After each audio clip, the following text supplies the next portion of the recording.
Yes. The use of electricity for clocks began in 1840. Oh. Many kinds of clocks were powered by batteries, which made electricity by chemical change. The newest battery clocks are transistors and not affected by temperature change. Electric motors are used to wind up spring and weight control clocks, but by far the most popular of the electric clocks run by alternating current in the home. The newest, most accurate timekeeper is the atom clock. Oh, it is so accurate that it will gain or lose only 1 second in 1,000 years. Now, I know it's the end of the world, poop, and the clock's ticking. Yeah. See, when I inform you of a crime, you have an obligation to enforce the law. You're obligated to not attempt to cover up any crime of the United States. Now, somebody decided, well, we're never going to acknowledge the end of the world. Civilization will never change. We'll all keep doing what we're doing until it does change. Yeah. Now, today, I've been the target of a lot of your anger, animosity, and hatred. Yes. And yesterday, I opened two new Facebook profiles. Yes. And two new Gmail accounts because it seems that somebody did know that I did not have a cell phone. Now, my thought was, well, if two Facebook profiles can't be protected, it would be better if I had four of them. And of the 10 Gmail accounts that I have that I've been sending you emails, yes, it seems that the sheriff's department is playing a game called We Never Have to Enforce the Laws.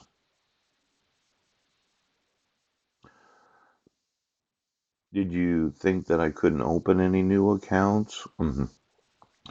Now, it's possible today that I might be able to get my other Facebook profile opened. Yes. And then I'm going to send some emails. Right. I'm going to document misprison of felony, misprison of treason. I'm going to document the covering up of hate crimes. Yes. False arrest. Ooch. False imprisonment. Ooch. And then I'm going to document the falsification of court orders, forgery, and fraud. Then I'm going to sue you for allowing for my mother to have any interference in my personal life. Yes, because I'm going to sue her for whatever she might own that she would go to prison for the rest of her life. Oh, now let's say that you went through my family for the last 8 years. Maybe Hillary Clinton knows something about Sandra Taylor. Poop. Maybe Melinda Gates knows something about Sandra Taylor. Yes. Maybe all of you thought, well, we'll go through his family. And we'll play this game called Cut Him Off at the Pass. We are going to teach him a lesson. But I was playing the game called You're Going to Be Stalemated. Yes, I'm going to checkmate you. Yes, and then I'm going to have you put in prison.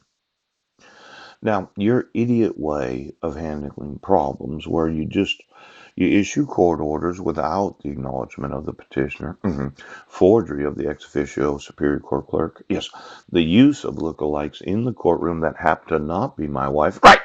And then you're just going to put me in a mental institution or prison for not paying child support in school. Yeah. Now, the thought was today it's the end of the world.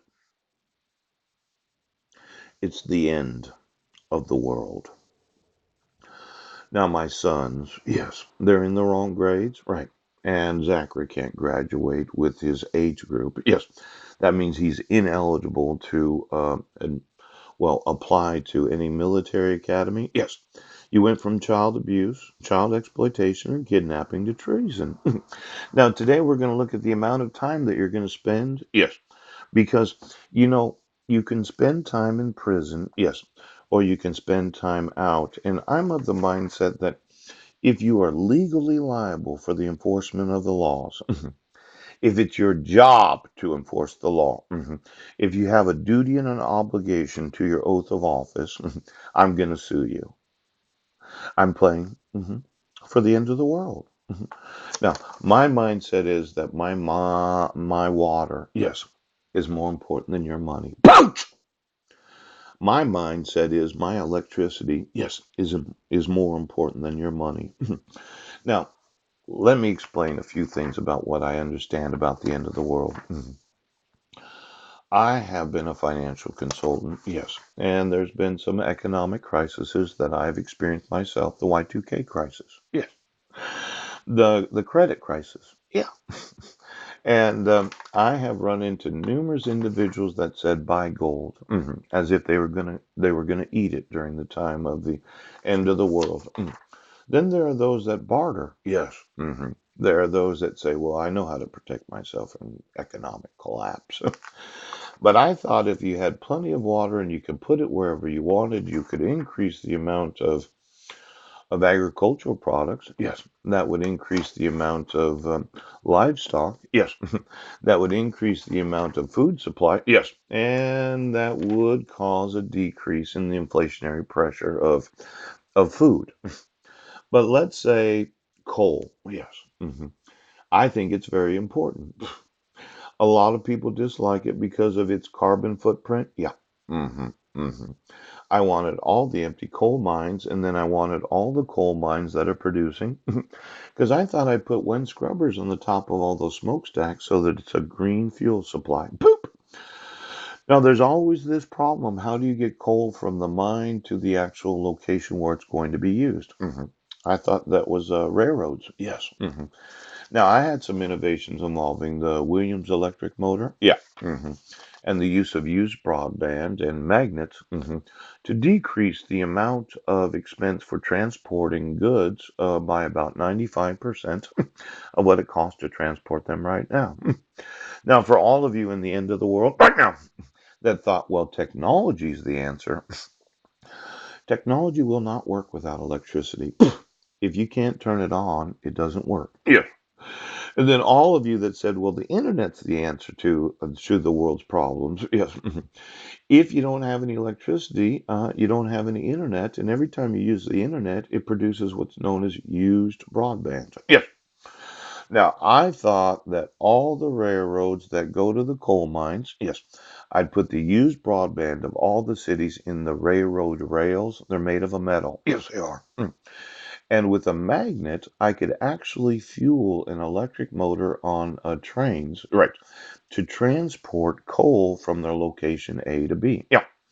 Now, let's say you had a magnet, you had a large amount of used broadband, and instead of pointing it to the sun or outer space, you decided to design the railroad rails to hold the broadband that society uses. Mm-mm. Now, we can do a little experiment. Let's say you had a railroad rail. Yes, it's made out of metal. On one side of it, you put a little electric wire. On the other side, you put another electric wire. Yeah. And then through that, well, it's a metal. It's one of it conducts electricity.